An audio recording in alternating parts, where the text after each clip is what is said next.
Kannur തളാപ്പിലെ Dinesh family ഷോപ്പിൽ പ്രവർത്തനം ആരംഭിച്ചു. മലബാർ ദേവസ്വം ബോർഡ് മുൻ പ്രസിഡന്റ് ഒ.കെ. വാസുവാണ് ശബരിമലയിൽ അത് ഉദ്ഘാടനം ചെയ്തത്. അയ്യപ്പന്റെ ചിത്രം ആലേഖനം ചെയ്ത ഷർട്ട് ഉൾപ്പെടെയുള്ള അയ്യപ്പന്മാർക്കുള്ള കോംബോ ഉൽപ്പന്നങ്ങൾ സ്റ്റാളിൽ ലഭ്യമാക്കും.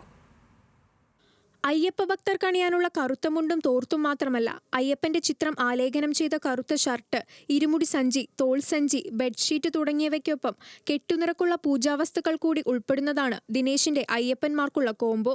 വിപണിയിലെ ചൂഷണം ഒഴിവാക്കി ന്യായമായ വിലയിൽ ഭക്തർക്ക് ആവശ്യമായ വസ്തുക്കൾ ലഭ്യമാക്കുക എന്നതുകൂടിയാണ് ദിനേശ് ലക്ഷ്യമിടുന്നതെന്ന് ദിനേശ് ചെയർമാൻ M.K. ദിനേശ് ബാബു. ശബരിമലയുമായി ബന്ധപ്പെട്ടുകൊണ്ട് കേരളത്തിൽ ഏറ്റവും കൂടുതൽ ചൂഷണം നടക്കുന്ന ഒരു കാലഘട്ടമാണ്. ആ ചൂഷണത്തിൽ നിന്ന് സാധാരണ അയ്യപ്പ ഭക്തന്മാരെ സംരക്ഷിക്കുന്നതിന് വേണ്ടിയാണ് കേരള ദിനേശ് ഇത്തരത്തിലുള്ള ഒരു പരിപാടി ആസൂത്രണം ചെയ്തത്. ശബരിമലയിലേക്ക് പോകേണ്ട മുണ്ട്, ഷർട്ട്, അതുപോലെ തന്നെ തോർത്ത്, സൈഡ് ബാഗ്, അതുപോലെ നെയ്യ്, അതുപോലുള്ള എല്ലാ ഉൽപ്പന്നങ്ങളും മിതമായ നിരക്കിൽ അയ്യപ്പ ഭക്തന്മാർക്ക് കൊടുത്ത് അയ്യപ്പ ഭക്തന്മാരെ ചൂഷണത്തിൽ നിന്ന് രക്ഷിക്കുക എന്നുള്ള ഒരു ഉദ്ദേശത്തോടു കൂടിയാണ് ഇത്തവണ ഇത്തരത്തിലൊരു പരിപാടി ആരംഭിക്കാൻ വേണ്ടി തീരുമാനിച്ചിട്ടുള്ളത്. ദിനേശ് അപ്പാരൽസിൽ തന്നെയാണ് അയ്യപ്പന്മാർക്കുള്ള വസ്ത്രങ്ങൾ തയ്യാറാക്കുന്നതും പ്രിന്റ് ചെയ്യുന്നതുമെല്ലാം.